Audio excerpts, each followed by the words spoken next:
Ассалаумағалейкум. Сіздермен бірге Нұрсұлтан Молдабаев. Нұрсұлтан YouTube арнасына қош келдіңіздер. Жаңадан көріп атқан адамдар болса, мен бұл каналымда жанды дауыста қазақша әндерді айтатын боламын. Қазіргі әндер, ескі әндер, халық әндері және де қазіргі эстраданың әндерін айтатын боламын. Бұл каналды ашқаныма 3 айдың жүзі болды. Әзірге менде 800 адамнан енді асып отыр. Қаралым саны онша көп емес. Қазақты қолдайтын тек қазақ қана. Бәріңізді осы каналға жазылып, лайк басып, комментарий жазып, арнамның ссылкасын, яғни адресін WhatsApp'та таратып жіберсеңіздер деген менде ұсыныс бар. Өйткені сіздердің қолдауларыңыз болмаса, сіздердің қаралымдарыңыз болмаса, сіздердің лайктарыңыз болмаса, менің каналым дамымайды. Өйткені жан дауысты өлең айтып, жан дауыста өнер көрсетіп тұрған қазақ баласын қолдау тек қана сіздердің қолдарыңызда. Сондықтан баршаңыз менің каналыма жазылып, менің каналыма лайк басып, менің каналыма пікір білдіріп, менің каналымды қолдап, күнделікті қарап отырсаңыздар деген менде тілек бар. Мен күнделікті видео салып отырамын, күнделікті қазақ әндерін айтып отырамын. Сондықтан күнде кешкі сағат 8-де мен видео салып отырамын. Күнде осы сағат 8-де, кешкі сағат 8-де сіздер осы каналыма кірсеңіздер, мен жаңадан видео салып отыратын боламын. Сондықтан баршаңыз менің каналымды қолдап, менің каналыма лайк басып, комментарий жазып, пікір қалдырып отырыңыздар. Өйткені қазақты қолдайтын тек қана қазақ қана. Жаңадан кіріп отқан адамдар болса, менің каналыма ішіне кірсеңіздер, менің айтқан әндерім бар, менің айтқан өлеңдерім бар, халық әндері бар, қазіргі әндер бар, ескі әндер бар. Сол әндердің бәрін көріп шықсаңыздар деген менде ұсыныс бар.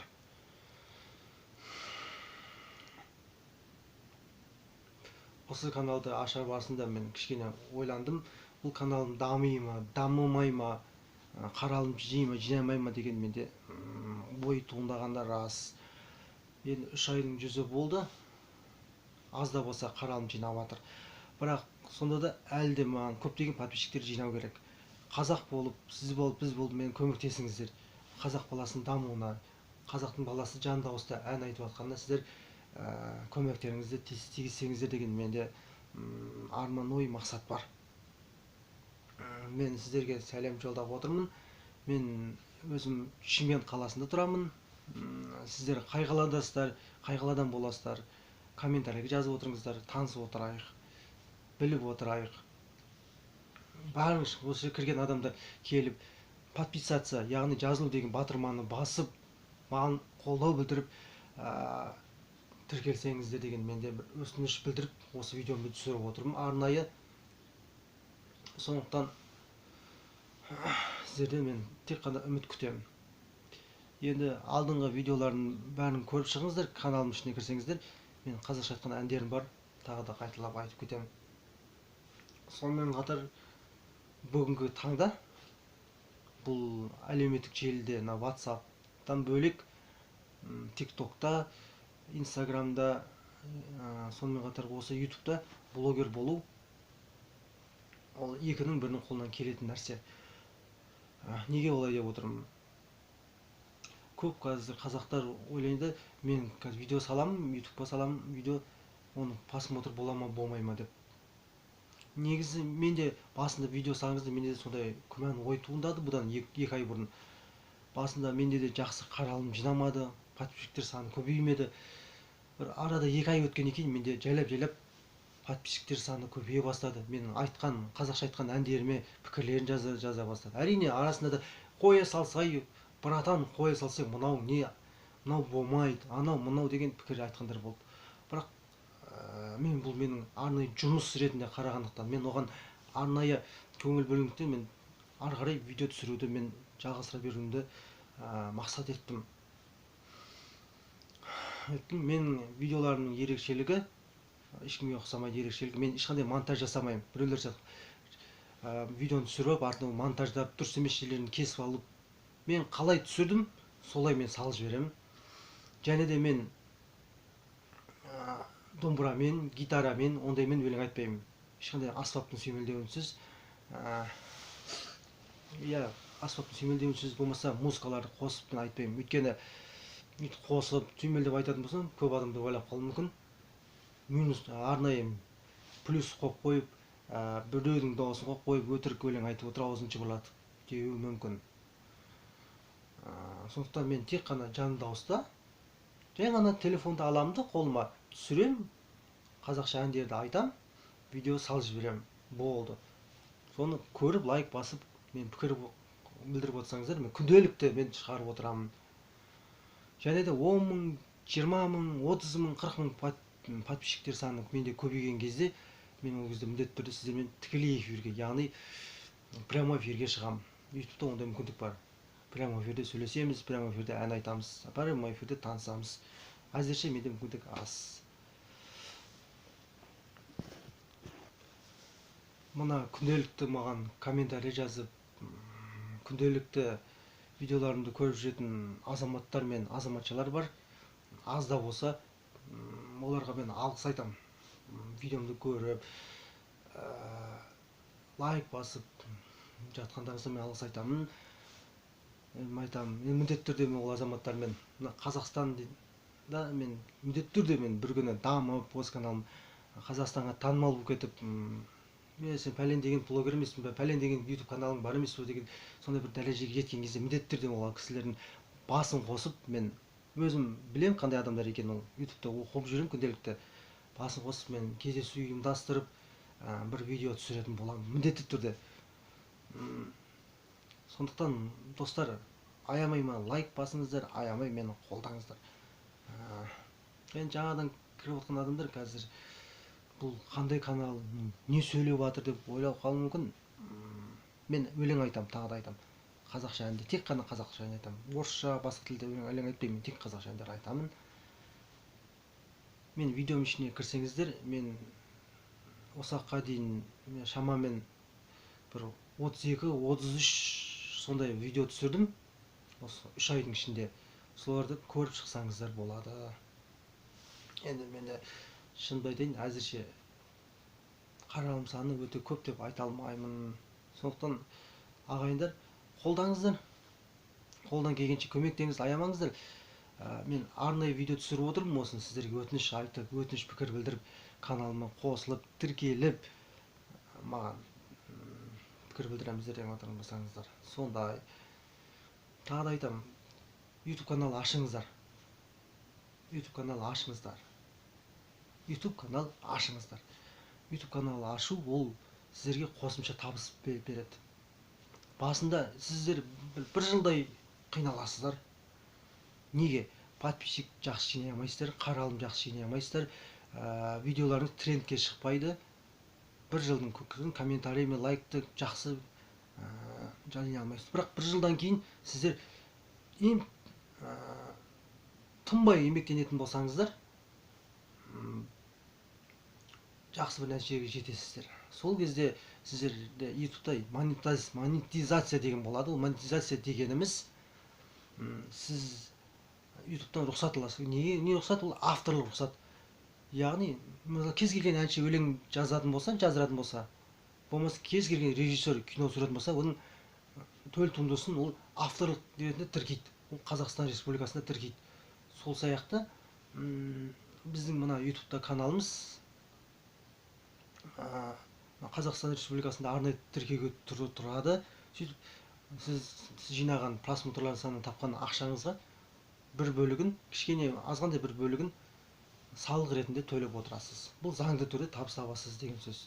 Оны қалай істейміз? Оны мен сіздерге жолдарымды сіздерге айтамын. Қазір сіздер алдымен біріншіден ең азы 1000 подписчик жинау керексіз. Яғни 1000 адам тіркелу керек каналыңызға. Екіншіден сіздер 4000 сағат, 4000 просмотр емес, 4000 сағат жинау керексіздер. 4000 сағат жинау керексіздер. Сол 4000 сағат жинағаннан кейін сіздерге YouTube сізге поштаңыз болады, ашқан поштаңызға, яғни YouTube каналыңызға сізге сообщение келеді. Сіз барлық біз түреп өткен мәселелердің бәрін орындадыңыз деп сообщение келеді. Сіз YouTube'ға запрос жібересіз, ол бір айдың ішінде сізге, бір айдың көлемінде емес, бір 2 аптаның ішінде ары кеткенде сізге арнайы код келеді. Ол кодты поштаңыз арқылы қабылдайсыздар. Енді оны қалай болады, қалай істеуге болады дегенде, сіздер алдымен 1000 подписчик жинаңыздар, 4000 сағат жинаңыздар, одан кейін барып маған комментарийге жазсаңыздар, мен сіздерге қалай істеу керек екенін айтатын боламын. Тағы да ескертетін нәрсе, біреудің видеосын салуға болмайды. Өйткені ол авторлық видеосын құқық бұзасыздар да, сізге YouTube рұқсат бермей қояды, кейде каналдарыңызды жауып тастайды. Тек қана сіз авторлық өзіңіз видео түсіру керексіз, арнайы. Біреудің музыкасын пайдалануға болмайды, біреудің видеосын, біреудің киносын ешқандай болмайды. Тек қана өзіңіз мен сияқты оны сотқа алып түсіресіз, болды. Әйтпесе біреудің видеоларын алып қазақтың екінің бірі байып кетпей ма? Еңбектенбей. Былай жатқанда тегін жерде нан жоқ. Еңбектенсең ғана табысқа жетесің, еңбек етсең емерсің дейді ғой біздің қазақ. Сол айтпағым сіздерге. Өйткені әр қазақ бай болсын, әр қазақ бар болсын, әр қазақ табысқа жетсін деген мен мақсатпен айтып отырмын. Иә достар, кішігірім менің бұл ұсынысым ғой сіздерге. Сонымен тағы да не айтпақшы едім, басты тақырыбым менің. Иә, мен YouTube каналыма шақыру мақсатында арнайы мен осы видеомды түсіріп отырмын бүгін сіздерге. Мен комментарий жазып, лайк басып, тіркеліңіздер, қолдаңыздар, қазақ баласын қолдап, каналыма тіркеліңіздерші деген атпен мен видеолар түсіріп жатырмын. Оның ішінде өлеңдер айтып, әрине өлең айтып жан дауыста. Я видеоның ішіне кірсеңіздер, мен подписчик болып тіркеліп, видеоның ішіне кірсеңіздер, мен көптеген әндерім бар айтқан. Солай. Енді пікірлеріңіз болса, ойларыңыз болса, ұсыныстарыңыз болса, комментарийге жазыңыздар, видеоларымды көріп шығыңыздар. Егер сіздерге каналым ұнамайтын болса, кейбір азаматтар болады, кіретті, ұнамайды, ой, братан, ана, мұны деп бірдеңелерді айтып кетуі мүмкін. Өтініш, жай ғана шығып кетіңіз сізге ұнамаса. Өйткені сізге ұнамаған нәрсе біреуге ұнауы мүмкін, сізге ұнамады деп мен қоя салмаймын ғой. Бес саусақ бірдей емес. Ұнамаса жай ғана шығып кетіңіз, болды. Мен сізге өкпелемеймін, тіркелмей қалды деп. Сондықтан солай. Енді достар, енді алдағы осы жаңа жылдан кейінгі осы 2023 жылда менімен бірге болыңыздар. Менімен бірге күнделікті видеосы. Мен қазір күнде кешкі сағат 8, ровно сағат 8-де, кешкі сағат ровно сағат 8-де мен видео саламын. Күніге салып отырамын. Өйткені күндіз менің қолым босамайды. Әрине, бәрімізде жұмыс бар, тіршілік бар дегендей. Кешкі сағат 8-де менің қолым босаған кезде видео салам. Міндетті түрде 8-де мен бір видео түсіремін де, мен ровно сағат 8-де салып қоямын. Соны көріңіздер, лайк басыңыздар. Әсіресе мына WhatsApp-та ссылкасын таратып жіберсеңіздер, маған құба-құп болады. Достарыңызға, құда жекжаттарыңызға, ағайындарыңызға, бауырларыңызға, көршілеріңізге, болмаса басқа бір қазақтарға ссылкасын таратып жіберсеңіздер, бүкіл Қазақстанға таралып кетсе, мен рахметімді айтамын. Сонымен қатар, мына мен видеоларымда мен қарап отырсам, Өзбекстаннан, азғантай Қырғызстаннан, Қарақалпақстаннан да мына бауырлас туыс халықтарында көретін адамдар бар екен. Өйткені кеше мен бір қырғыздың бір әйелі жазып жіберіпті маған, Қырғызстаннан көріп отырмын деп. Рахметімді айтамын мен оның бауырларға, қырғыз бауырларыма. Мен қырғызша тіл білмеймін, бірақ қазақ тілі ұқсас қой. Рахметімді айтамын. Өте көп рахметімді айтамын. Сіздер сол Қырғызстанға таратып жіберсеңіздер, менің видеоларым Қырғызстанға да таралып кетсе, ол құба-құп болатын еді деген ойда мақсатым. Жалпы мен бұл каналымды ашқан себебім, мен бала күннен ән айтуға қызығатын жігітпін. Бала күннен ән айтқым келіп, бала күннен сахнаға шығып, Қайрат Нұртас, Ернар Айдар, Мейрамбек Беспаевтар сияқты әнші болуды армандаған жігітпін. Шынымды айтсам, отбасымның жағдайы, әке-шешемнің жағдайы мені шоқытуға шамалар келмеді. Сондықтан мен бұл жолды таңдай алмадым. Уақыт өте келе мен ойландым, неге әлеуметтік желіде, соның ішінде YouTube'да видео түсіріп, өлең айтып салмасқа деген менде ой туындады. Сөйтіп мен ашып салып жатқан жайым бар. Айналайын бауырлар, қазақты қазақ қана қолдайды. Мен YouTube каналыма жазып, пікір қалдырып, комментарий жазып тіркелсеңіздер екен, әндерімді көріп шығыңыздар. Менде көптеген әндерім бар. Бір 32-33-те видео түсіргем, бірнеше қазақтың әндерін айтқам. Көріп шығыңыздар, ішіне кірсеңіздер. Қолдаңыздар, баршаңызды өз каналыма жазыңыздар. Айтпағым менің сол, достар. Аман болыңыздар, адам болыңыздар. Сіз қай қаладан боласыз? Мен Шиметтен боламын. Есімім Нұрсұлтан. Комментарийге жазып отырыңыздар, танысып, білісіп отырайық. Егер де мені танитын бауырлар, ағайындар, достар болатын болса, комментарий жазып қойыңыз. Танысып, білісіп отырайық. Иә, өтініш айтып, пікір ашық видео түсірген бұл ұят нәрсе емес. Ол сөздің ұяты жоқ. Несі бар? Видео түсіріп, каналымды дамытып отырсам, және сіздерге де видео түсіріңіздер, каналды ашыңыздар деп мен ұсыныс айтып отырсам, біріңізді біріміз қолдайық. Мен де сіздерге жазыламын, мен сіздерге де пікір жазамын. Канал ашыңыздар, дамытыңыздар. Солай, достар. YouTube канал ашып, оны дамыту үшін арнайы қол сізге iPhone, болмаса Samsung 500-лік 600-лік теңгелігі, болмаса басқа да бір соткалардың қымбат түрлері, камерасы өте мықты, 40 мегапиксель, 50 мегапиксель, 60 мегапиксель, 5G ұстайтын қымбат сотканың сіздерге қажеті жоқ. Қарапайым ғана сотка керек әшейін. Бұл сотканың міндеті емес. Осы соткаңыз Android болмаса, iPhone болса болған, жай ғана болса болды. Арзан болсын, қымбат болсын, ол таңдалмайды. Камерасы түсіре алатын болса, ең бастысы соткаңыз бұзылмаған болса, қолыңызға соткаңызды аласыз да, ұялы телефоныңызды алып, видео түсіресіз. Сөйтіп әлеуметтік желіге саласыз, YouTube канал ашып, подписчик жинай бастайсыз, жайлап.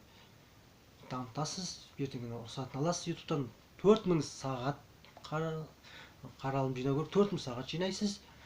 Сосын ең кемі 1000 подписчик жинайсыз. Сосын ешкімнің видеосын ұрлап салмайсыз, авторлық құқық бұзған боласыз. Содан кейін аздан болса тияп сала бастайсыз. Мен өз басыма келетін болсам, қанша ақша тапты жатырсың, қанша ақша тауып жатсың деген мен сұрақ туындауы мүмкін, әрине. Мен әзірге 3 ай болды ашқаныма, ешқандай табыс тауып жатқан жоқпын. YouTube'тан әлі рұқсат алған жоқпын. Неге? Өйткені менде әлі 4000 сағат жиналған жоқ. Сосын 1000 подписчиктен менен асқан жоқ әлі. Асқан жоқ. Сол үшін мен өтініш айтып сіздерге айтып жатырмын. Қаралың. Әр видеомда бір өтінішім бар. Соңына дейін көріп шықсаңыздар екен. Соңына дейін көріп шықсаңыздар. 10 минуттық видео болсын, 5 минуттық видео болсын, 1 минуттық видео болсын, соңына дейін көріп шықсаңыздар екен. Баршаңыз Алла разы болсын көргендеріңіз үшін, мені қолдағандарыңыз үшін. Солай. Алда бірге боламыз. Егер YouTube каналы ашамын, өйстіп дамытамын деген азаматтар болса, нелер болса, комментарийге жазыңыздар. Мен сіздердің ашқан каналыңызға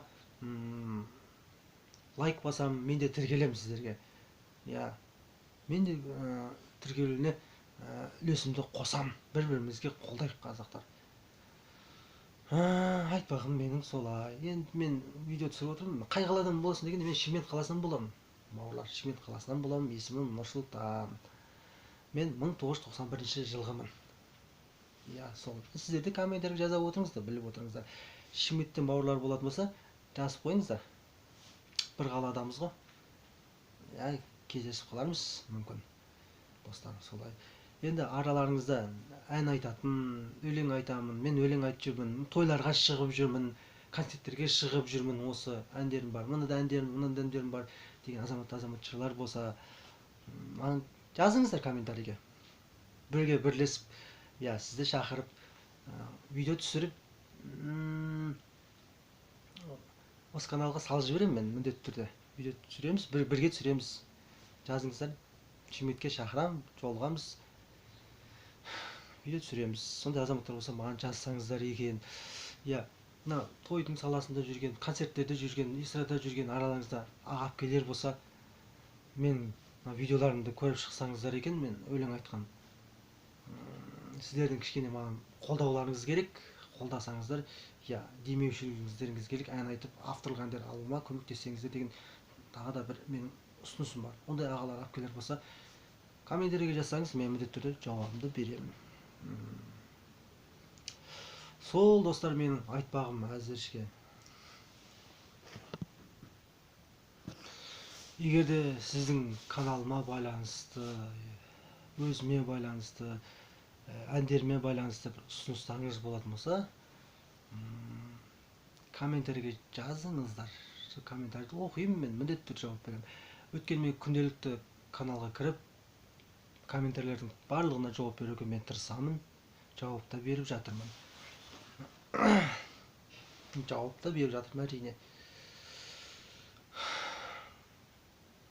Енді көптеген адамдар жазып жатыр, мен қазірше жазып жатыр. Солар бәрін оқып жатырмын, мен қарап жатырмын, жауаптарын барынша мен беріп жатырмын. Ән айтып, өлең айтып, шын айтқан кезде осы видео арқылы танымал болсам, танылып кетсем, ән айтып кетсем деген менде бір мақсат бар. Әркім адамның өзінің арман, ой тілегі бар, соған жетсін. Сіздер де солай жетіңіздер. Достар, солай. Бүгінгі видеомыздың сол тақырыбы сол. Сіздерге өтінішпен шыққан видеом менің, арнайы өтініш айтып, менің барлық видеоларымды көріп шығыңыздар. Басқа да видеоларым бар, ән айтқан, өлең айтқан видеоларым да бар. Тағы да не айтуға болады, не істеуге болады, ұсыныстарыңыз болса жазыңыздар. Мен солай істеймін. Сіздермен байланысқа шығып тұрамын.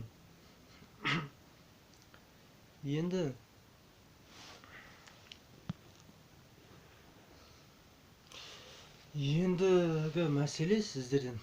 Ендігі мәселе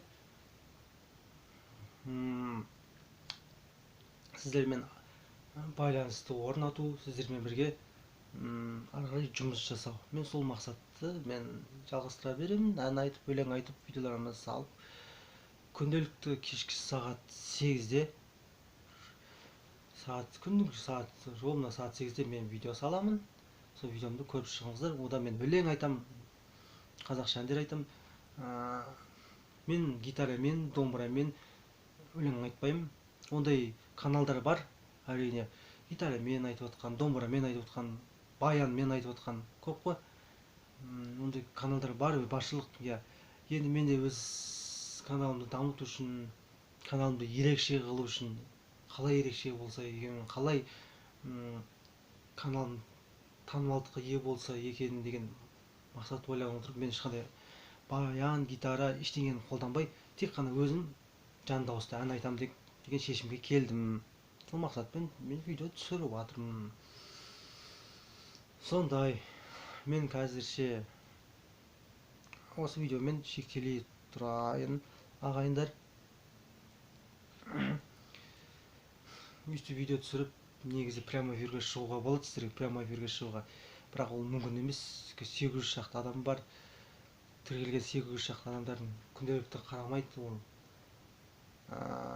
800 адамның күнделікті бір 400, аргесе 500-і жартысы қарайды, қалғандар 1-2 аптада бір қарап қояды. Сондықтан баршаңыз айтам, өтініш подписать етіп, мен күнделік қарап жүрсеңіздер екен.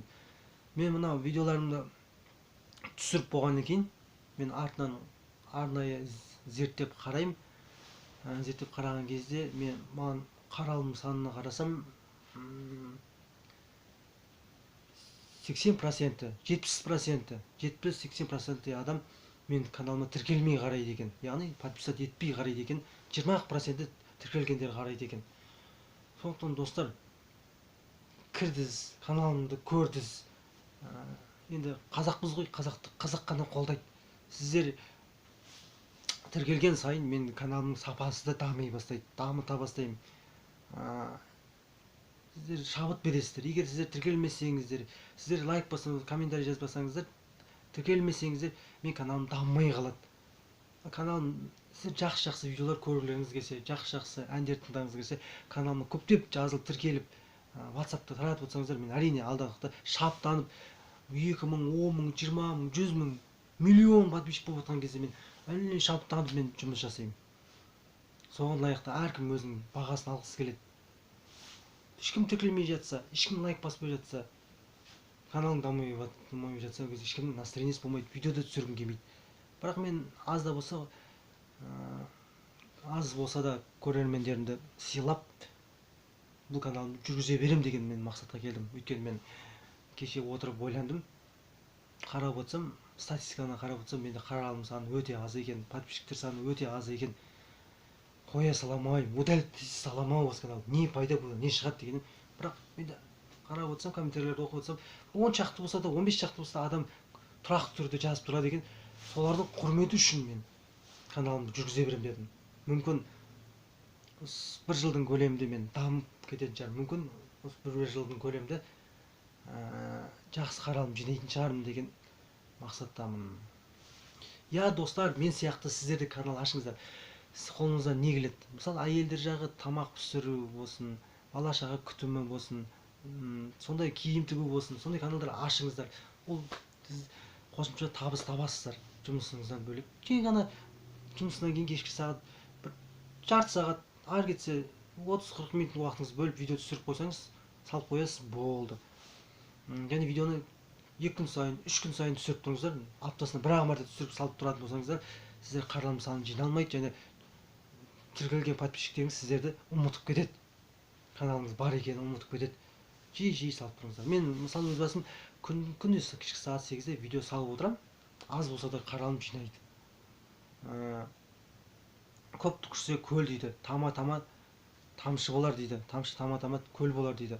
Сондықтан мен кішкене болсын жұмыс жасап жатқан жайым бар, достар. Сондай, достар,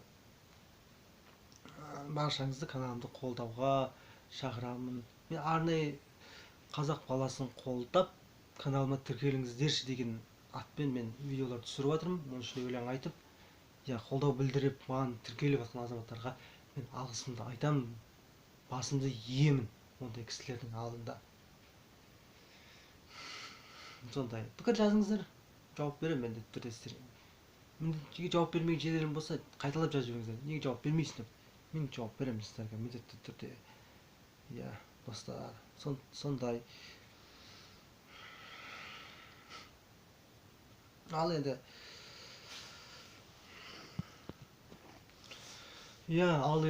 араларыңызда бұрыннан YouTube канал ашып, блогер болып, қаралым саны жақсы болып жүрген, арнайы табыс тауып жүрген азаматтар мен азаматшалар болса, маған комментарийлерге жазсаңыздар екен, мен сұрайтын сұрақтарым бар еді осы YouTube каналға байланысты. Мен жаңадан ашып жатқан блогер болып жатқандықтан мен біраз нәрсені түсінбей жатырмын YouTube'да. Сол нәрселерді мен сұрағым келіп жатқан еді. Сұрағым келіп жатыр. Анау монетизация жөнінде, яғни қалай YouTube'дан рұқсат алу, сол жайында кішігірім білмей жатқан жерлерім бар, соларды сұрайтын едім. Қазақты қазақ қолдайды ғой. Сондай YouTube каналы бар, ашып жатқан, тіркеліп, YouTube каналда тіркеліп қойған, уже 1000-нан асып кеткен подписчиктері, айына бір мезгіл табыс тауып жатқан осы YouTube арқылы сондай азаматтар мен азаматшалар болса, маған комментарийге жазсаңыздар екен. Қоятын бір-екі сұрақтарым бар. Соның жауабын алсам екен деген менің мақсатым бар. Достар, 2023 жылы да менімен бірге болыңыздар. Күнделікті видео салып отырамын, күнгі сағат 8-де. Қоян жылында бірге болайық. Келесі жылға, 2024 жылға аман есен бірге жетейік. Аман болайық. Мынау қыстан аман есен өтейік, жаурамайық. Жылынып жүрейік күнделікті. Күнделікті қаралым жинап жүріңіздер. Менің жалпы айтпағым сол, мен осы видеомды көріп, басқа да видеоларымды көріп, каналымның ішіне кірсеңіздер, өлең видеоларымды көріп, былайша айтқанда ұсыныспен арнайы видео түсіріп жатқан жайым бар. Бүгінгі видеомда өлең айтпаймын, мен сіздерден тек өтініш айтып, осы каналымның дамуына үлес қосып, маған тіркелсеңіздер деген мақсатпен мен видео түсіріп жатқан менің жайым бар. Сондай Осы менің айтпағым жалпы. Тағы да не айтуға болады достар?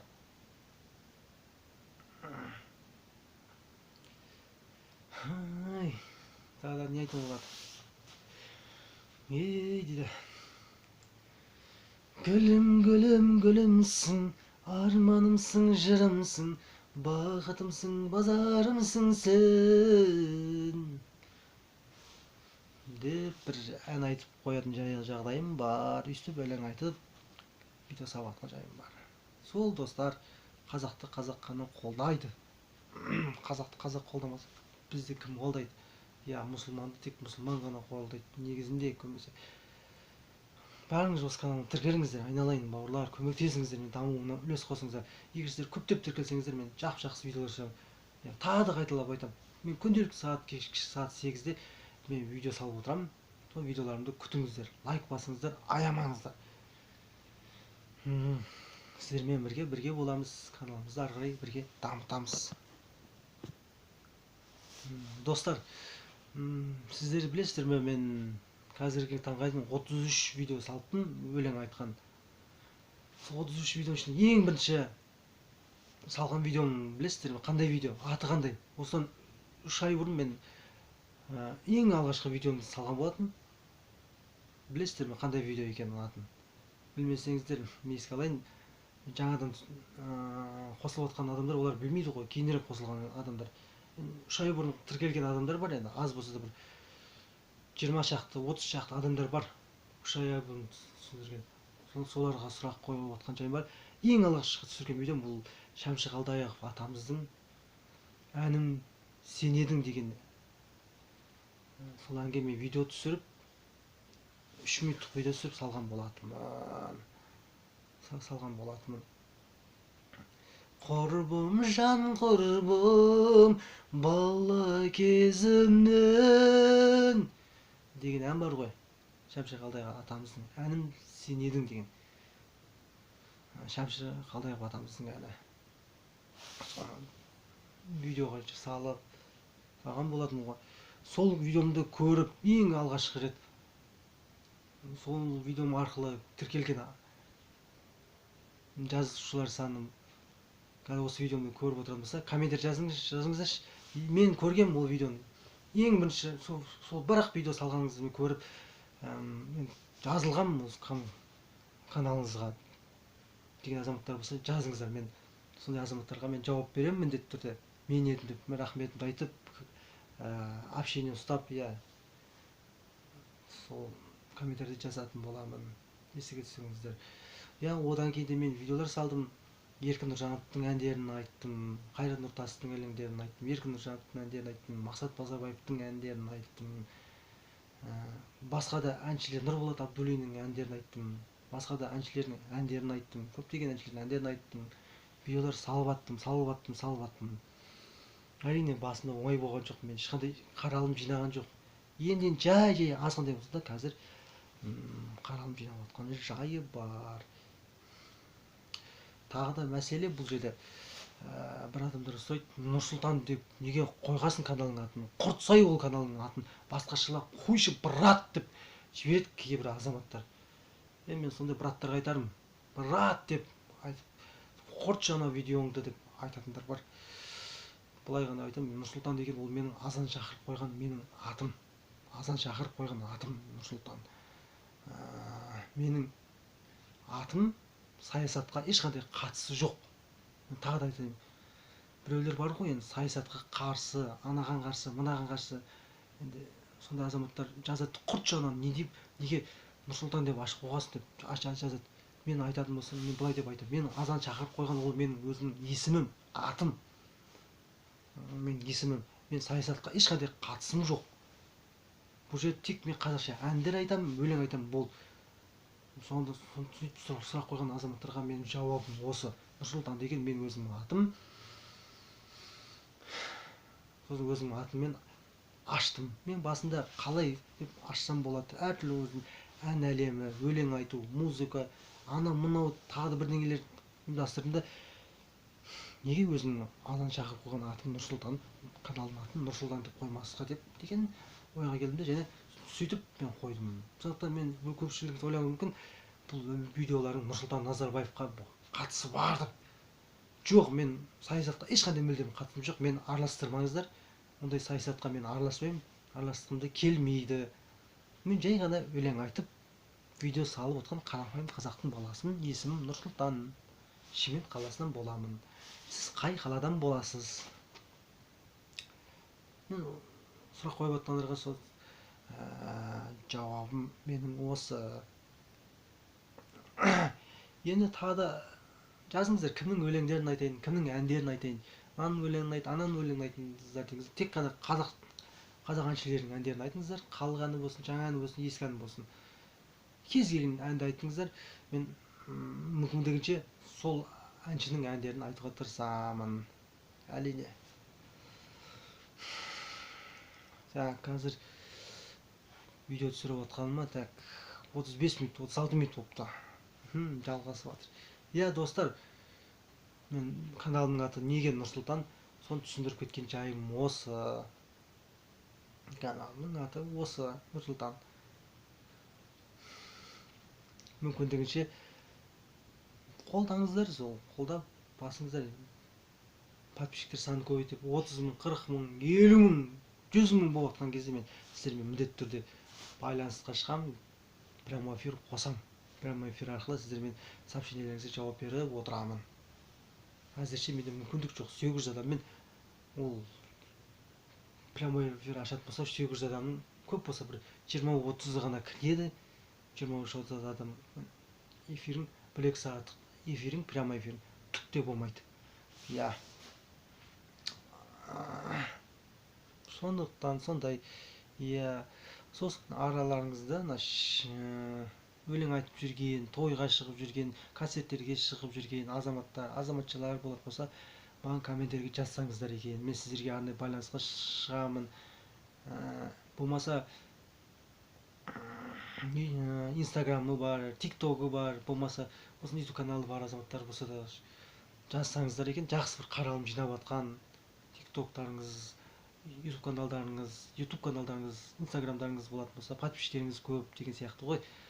Маған байланысқа шықсаңыздар екен, өйткені менің каналымның дамуына үлес қосуға көмектесіп жіберсеңіздер екен деген менде ой бар. Өйткені ертең дамып менде подписчик жинап алсам, сіздерге де көмектесемін. Өйткені қазақты қолдайтын тек қана қазақ қана. Бауырлар, солай.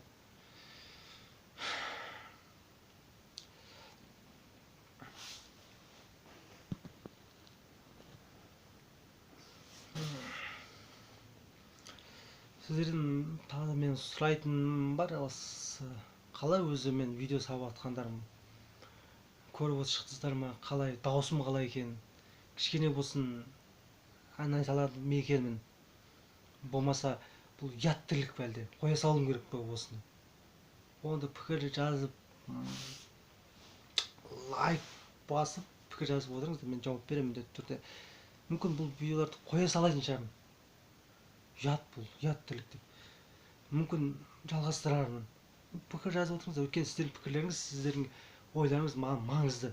Өйткені сіздердің ойларыңыз болмаса, пікірлеріңіз болмаса, мен каналымды ашып, оны дамытудың қажеті қанша, иә? Иә, достар. Бірақ мен тағы да айтам, қаншама адамдар бар ғой, өлең айта алмайтын, ән айта алмайтын, өтірік фонограммамен жазып алып, студияға барып, аузын жыбырлатып жүрген.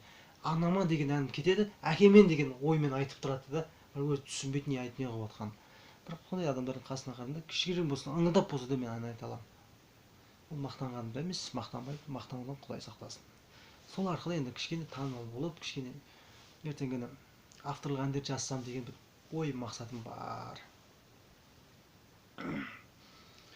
Сондай мен енді шешініп билеп болмаса ұятты жерлерді көрсетіп, қызым, еркектер сияқты ондай видео түсіріп жатқан жоқпын ғой мен. Тәп-тәуір видео түсіріп жатырмын шын айтқан кезде достар. Сондықтан ләж болса мені қолдаңыздаршы. Жағымсыз пікірлер жазудың қажеті жоқ. Неше жағымсыз пікір жазады алды, кішкене ойлансаңыздар екен. Мен жағымсыз пікірді қабылдаймын, сынды қабылдаймын. Жақсы пікір сын айтсаңыздар.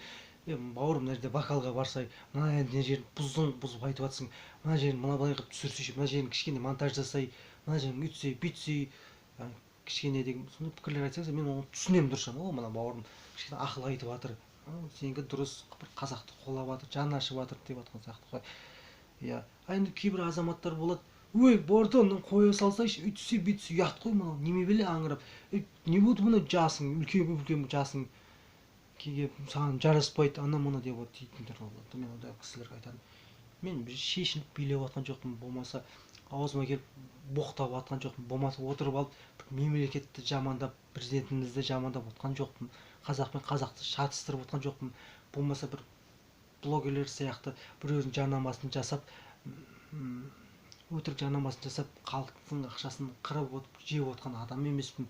Қазір сондайлар көп кетті ғой, блогерлер. Отырып алады да біреу жарнамалайды, ақшасын алып алады да ертеңгі күні халық зар илеп қалады. Көп нәрселер кездесіп жатыр. Жақында ғана біреуін естідім, мысалы, неге әлемді түкпір-түкпірін аралап демалып қайтуға әр адам 100 000 теңгеден жинаған, 100 000 теңгеден адам. Әрине ол блогерлер арқылы да жарнама жасап, туристік компания ашып алып, 100 000 теңгемен адам Дубайға барып демалып қайта ала ма? Ол дұрыс нәрсе емес қой, ойланып қарсаңыз. Соны алдап халықтың қаншама ақшасын жинап алған. Енді мен солай жарнама жасап, мен жалған компанияларда істеп жатқан жайым жоқ. Мен істемеймін де, керек де емес. Маған азғантай 5-10 теңге тапсам осы каналдан, маған соның өзі жетеді, бауырлар. Сондықтан бауырлар, сіздерден бір кішкене өтініш, жаман пікірлерді жазар алдында кішкене ойланып айтсаңыздар екен. Өйткені қазақ болған екен, менің де намысым бар, менің де ар-ожданым бар. Мен де сіздер сияқты қазақпын, мен де сіздер сияқты бір қазақтың баласымын.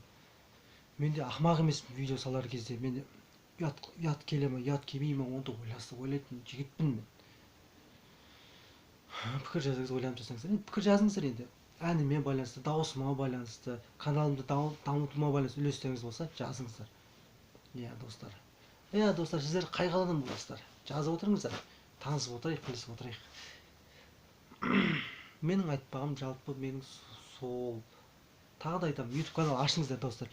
Бұл YouTube канал ашып дамытсаңыздар, сіздерге ертеңгі күні өмір бақи жейтін нандарыңыз болады. Қосымша табыс табасыздар. YouTube канал кредиттері барлар, кредиттеріңізден құтыласыздар. Машинасы жоқтар, машина аласыздар, үй жоқтар, үй аласыздар. Осы YouTube канал арқылы. Я отырып алып біз қызығамыз ғой, мысалы, блогерлерге. Ой, басында пәленбайдың машинасы бар, қымбат, үйі бар, жайы бар, шетелге тығылады, демалады, осылар қаяқтан ақша табады деп.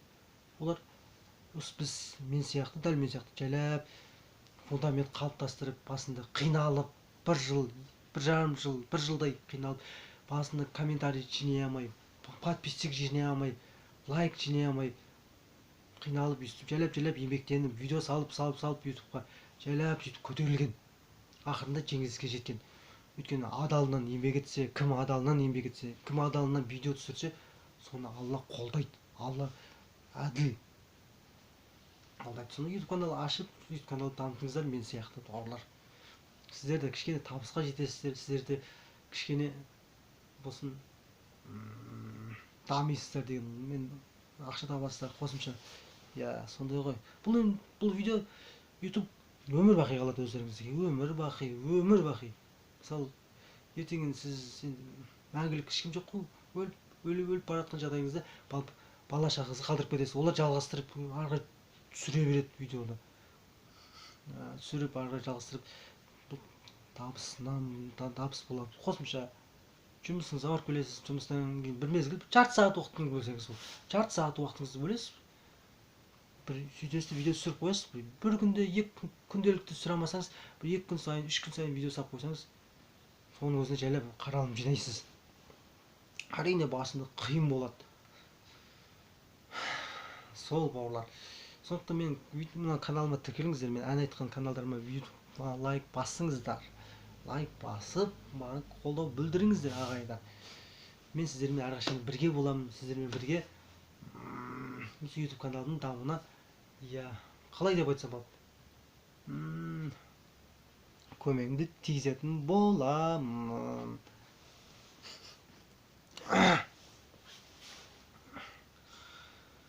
Өзің едің арманым, топ ішінен таңдаған өзің едің жан жарым, ән жырымды арнаған өзің едің арманым, топ ішінен таңдаған. Иә, сүйіп едім деп аталатын бұл ән. Келесі видеомда мен осы әнімді айтып салатын болам. Күтіңіздер ол видеомда. Иә, кішкене өзіме жарнама жасап жіберейін де өз-өзіме. Келесі видеомда айтамын сол өлеңді. Сөйтіп салам, оны күтіңіздер. Қашан шығарасың, қашан уақытта видео салып отырасың дейтін болсам, тағы да айтамын. Мен күнделікті кешкі сағат 8-де осы каналыма видео салып отырамын. Ән айтқан, өлең айтқан видеоларымды салып отырамын. Күніне сағат 8-де, кешкі сағат 8-де кіріп қарасаңыздар болады. Белгілі бір уақытты белгілеп қойып. Әрине басқа уақытта да қарай беріңіздер. Бірақ мен жаңа видеоларымды кешкі сағат 8-де салатын боламын. Міндетті түрде. Қолымнан келгенше саламын мен. Иә, қазір енді мен күнделікті салып жатырмын. Алдында мен аптасына бір мәрте салып тұратынмын.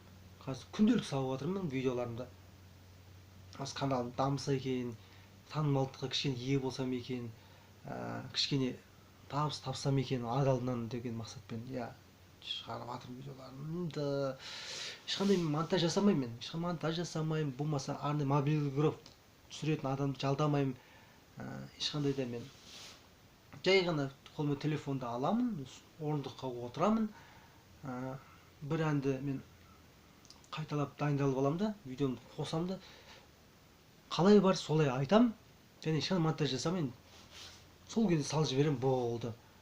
Иә, салып жіберемін. Сосын мен қаралым жинай беремін. Мен арман үміт қой, миллион просмотр жинап кетсек, 500 мың просмотр жинап кетсек, бәленбай подписчик жинасақ деген мақсат. Ол енді ол сіздердің қолдарыңызда. Мені қолдау, менің әндерімді қолдау ол сіздердің қолдарыңызда, ағайындар, бауырлар. Жалпы менің айтпағым осы, негізгі мақсатым, менің ойым, идеям. Сондай ән айтып видео салып жатқан. Енді баршаңыз лайк басыңыздар, комментарий жазыңыздар. Жаңадан кірдіңіз бе каналыма, қосылыңыз, тіркеліп жіберіңіз. Қиын емес қой, бауырлар. Подписаться деген кнопканы басасыздар, шығып кетесіз, болып қалып кетеді. Басында қызық болуыңыз мүмкін. Бір көресіз, екі көресіз, үш көресіз, төртінші үстінде қызығасыздар, бауырлар. Өйткені мен жан дауысты өлең айтамын, жан дауысты әндер саламын. Ұсыныстарыңыз болуы мүмкін. Ананың өлеңін айтшы, мына әншінің өлеңін айтшы деп сіз білдірсеңіздер, комментарий жазыңыздар, мен міндетті түрде жауап беремін баршаңызға. Иә. Сондықтан солай.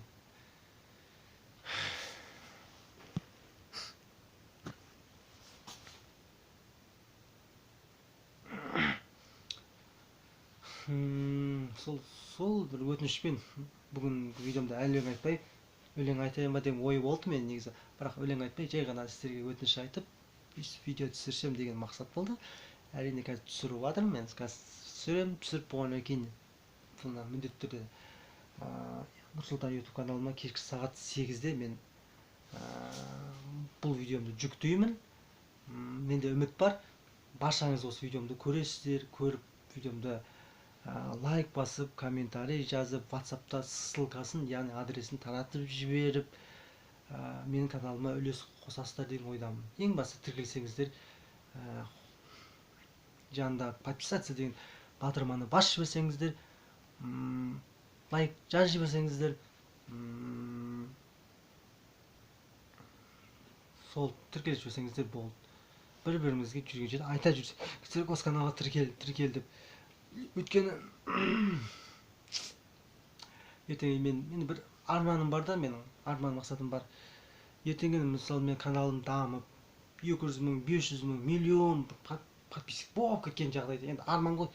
Міндетті түрде мен сіздермен кездесу ұйымдастыратын боламын. Кәдімгідей кездесу ұйымдастырамын. Мен Қазақстанның бір қаласына мен сіздерді шақырамын. Осы Шымкент қаласына шақырамын сіздерді. Мен видео түсіремін, ол кезде дамып кетемін ғой. Дамып кеткен кезде мен видео түсіремін. Бәлен құрметті менің тіркеушілерім, бұрыннан ең басынан ашқаннан бері мен үміттеніп, маған қолдау білдіріп жазып жатқан достарым, пәлен күні сағатта, пәлен деген жерде баршаңызды мен Шымкент қаласында, пәлен деген микрорайонға, пәлен деген жерге мен сіздерді шақырамын. сол жерге келіңіздер деп мен сіздерді шақыратын боламын. Сол кезде маған қызық та, я сіз мен пәлендей комментарий жазған адам мен ғой дейсіз. Сіз ба сол? Пәлен комментарий жазып жүрген мен ғой. Сіз ба солсыз ба деп танысып білісіп отырамыз. Өйткені қазақ пен қазақ бауыр, қазақ пен қазақ туысқан, мұсылман мен мұсылмандар бір-біріне бауырмал болғаны дұрыс деп ойлаймын. Мен жалпы менің видеоларымды Қырғызстаннан, Қарақалпақстаннан, Өзбекстаннан, аздап Россиядан да бар екен көретіндер. Өйткені мен статистикама қарап отырсам, Россиядан да бір қанша 1%, 2% болғанда сондай бір 4-5 адам болсын Россиядан көреді екен. Мен ойлаймын, Россияда тұратын қазақтар болмаса, Россияда жұмыс істеп жүрген қазақ бауырларымыз көреді екен. Қырғызстаннан, Өзбекстаннан да көреді екен. Мен өзбектерді көреді екен, қырғыздарды көреді екен, қарақалпақтарды көреді екен. Мен олардың тілін білмеймін, негізі білсем мен сәлем жолдайтын, бірақ қазақша түсінетін шығар деген ойдам сәлем жолдап қоямын. Ағайын бауырлар, өз елдеріңізде көріп, өз елдеріңіздегі WhatsApp'та таратып жіберсеңіздер, маған құба-құп Ташкенттен, Нукустен, Бишкектен, Оштан менен қарайтын адамдар бар екен. Мен байқадым, аз да болса да мені көретін адамдар бар екен. Соларға айтарым, комментарий жазып, подписать етіп таратып жіберсеңіздер, орталық Азияға мен видеоларым таралып кетсе, о керемет қой бұл. Кез келген адамның арманы ғой, видео ашып түсіріп отқаннан кейін. Сол атын ұмытып тұрмын. Бір бауырым бар, мен танымаймын өзін, бір атын ұмыттым. Бір жігіт маған күнделікті жазып отырады, братан жақсы, видеоларың керемет, күшті, ана мынау деп, дами бер деп жазатын бір 5-6 адам бар. Және де біреуінің аты кім еді, ұмытып тұрмын. Шапағат деген бір апайымыз бар екен жазып отыратын. Тағы да бір бар, жігіттің есімін ұмытып тұрмын. Жазып отырады, күнделікті, күнде жазып, күндегі видеома күндегі лайк жазып отырады. Пікірін білдіріп, ойын білдіріп, өлең жақсы болған ба, жаман болған ба, дұрыс айтқан ба, айтпаған ба, өз ой пікірін білдіріп отырып жазатын адамдар бар, 5-6 адам. Мен соларға Алла разы болсын сіздерге. Мені қолдап видеоларымды көріп отқаныңызға Алла разы болсын. Алланың сәлемі болсын сіздерге, игілігімен сәлемі болсын. Алланың назарында пайғамбардың шапағатында жүріңіздер. Маған рахмет айтамын, басын биіп рахмет айтамын ондай кісілерге. Мен каналымды көріп, лайк басып, күнделікті жүрген кісілерге бір мезгіл. Өйткені қазақты қолдайды, тек қазақтан аман болыңыздар сіздер. Жалпы жаңадан қосылып отқан азаматтар бәріңіз аман болыңыздар. Мен ешкім қазақты бөлмеймін ғой, бөліп жармайды. Руға бөлген жүзі күйсін дейді. Руға бөлінбейік, қазақпыз ғой. Қазақ тілін дамытайық, қазақ тілінде сөйлейік, қазақ тілінде ән айтайық. Әрине шетелдің әндерін айта беріңіз, испанша, французша, орысша өлең айтыңыздар, бірақ қазақ екеніңізді, қазақ әндерін ұмытпаңыздар ағайындар деп мен де бір ой пікірін білдіріп қояйын да бір шетінен. Сол достар, сіздермен осы видео түсіріп, комментарий жазып, каналымның дамуына үлес қосып отқан жайларыңыз бар. Енді түсініп отырыңыздар. Сонымен тағы не айтайын келді. Араларыңызды айтпақшы. Менің руым сиқым болады негізі. Менің руым сиқым тоғатаймын мен. Сиқым оның ішінде тоғатаймын. Сиқымдар бар ма екен? Жазып қойыңыздаршы маған. Мен сиқыммын дейтіндер бар ма екен? Мен қазақтың руларын бөліп, қазақты руға бөліп жатқан жоқпын. Найман бол, керей бол, уақ бол, шапырашты бол, тобықты бол, адай бол, кім болсаң да маған бір қазақсыңдар. Мен сендерді бөліп жармаймын. Просто мен өзім ағайындарымды іздеп жатырмын да, мен өзім қанымыз бір ағайындарымды іздеп жатырмын. Сиқымдар бар ма екен? Сиқым оның ішінде тоғатайлар. Мен сиқым тоғатай боламын. Сондай азаматтар болса жазыңыздаршы, мен комментарийге мен номерін қалдырып, мен ол кісілермен жолығайын. Өйткені маған қызық та, өзің сиқым тоғатайсың, руың бауырың тауып аласың. Қай ауылдан пәлен деген ағайынсыз, сен пәленшенің ағайынсыз ба деп тауып алған маған қызық. Жазыңыздар сол айтпаған бір шетінен. Сол достар. Енді сосын тағы да бір комментарий келді маған кеше.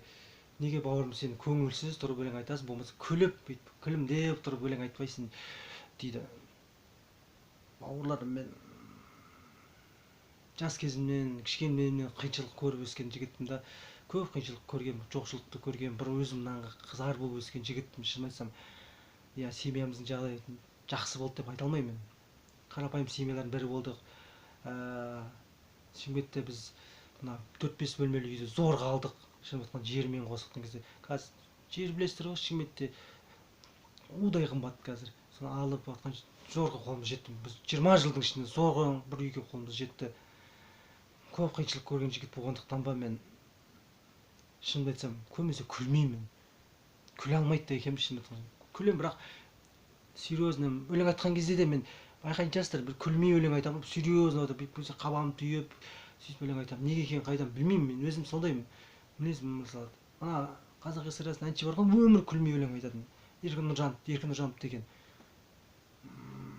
Мен де сол сияқтымын, шын айтқан кезде.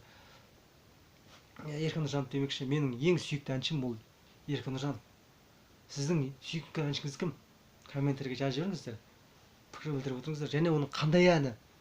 Иә, соны жазып отырыңыздар, маған пікір білдіріңіздер. Маған Еркін Нұржановтың әндерінің барлығы ұнайды, маған ішінде. Әндерінің бәрі керемет мен үшін. Әндердің ешқайсысын мен бөліп жармаймын. Бірақ сол әндердің ішіндегі маған ең ұнайтын әні, жаныма жақын әні, жаныма кел деген әні. Сол әні маған ерекше ұнайтын, Еркін Нұржанов ағамыздың. Мен Еркін Нұржанов ағамызды бұрыннан бала күнінен, соны 2009-2010 жылдан бері мен тыңдаймын.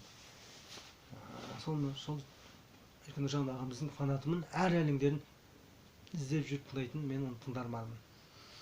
Мен де сол кісі сияқты әнші болсам, сол кісі сияқты ән айтсам, сол сияқты қазақ эстрадасына шықсам деген арман бар. Әрине ертең арманда осы видеомды сол Еркін Нұржанов ағамыз көріп қалса, маған қолдау білдірсе, бірге дуэтте өлең айтсақ, арман ғой. Әр қазақтың өзінің арманы бар ғой. Иә, мен сол арманым, сол бауырлар, айналайындар, қазақтар. Сіздерден басқа маған жанашыр жоқ, қолдаушы жоқ. Видеомды қолдап, маған комментарий жазып, лайк басып, маған көмектесіп жіберіңіздер, ағайындар. Өйткені қазақты қолдайды, қазақ қана. Қолдап, жан дауысты өлең айтқан әндерімді, қолдап, лайк басып жіберіңіздер.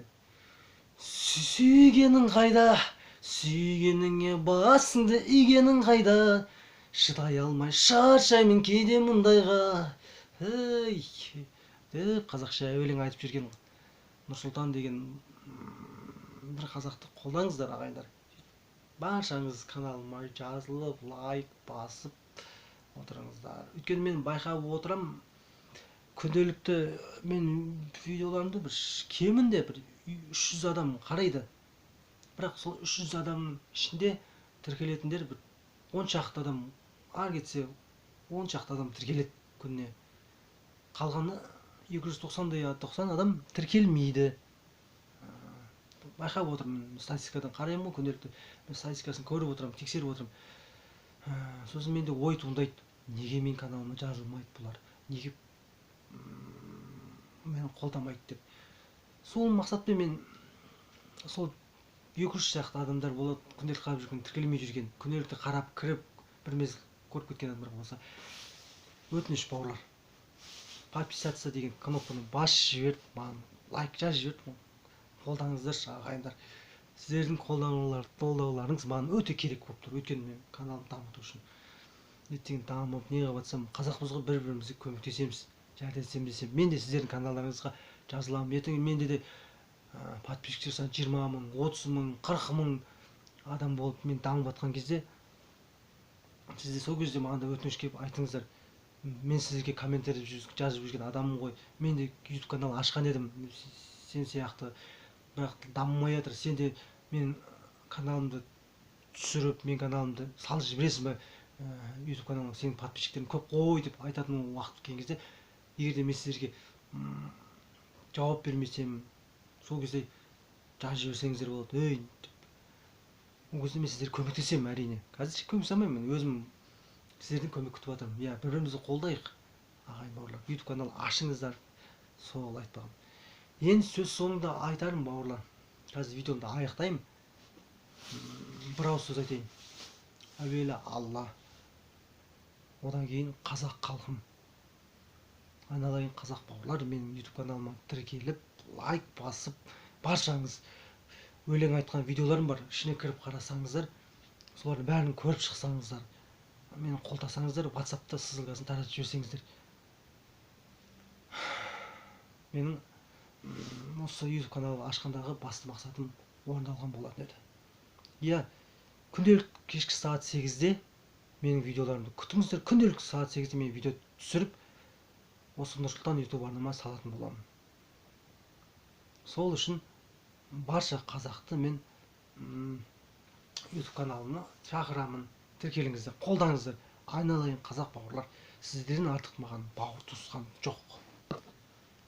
Алла өзі жар болсын, істеріңізге береке берсін.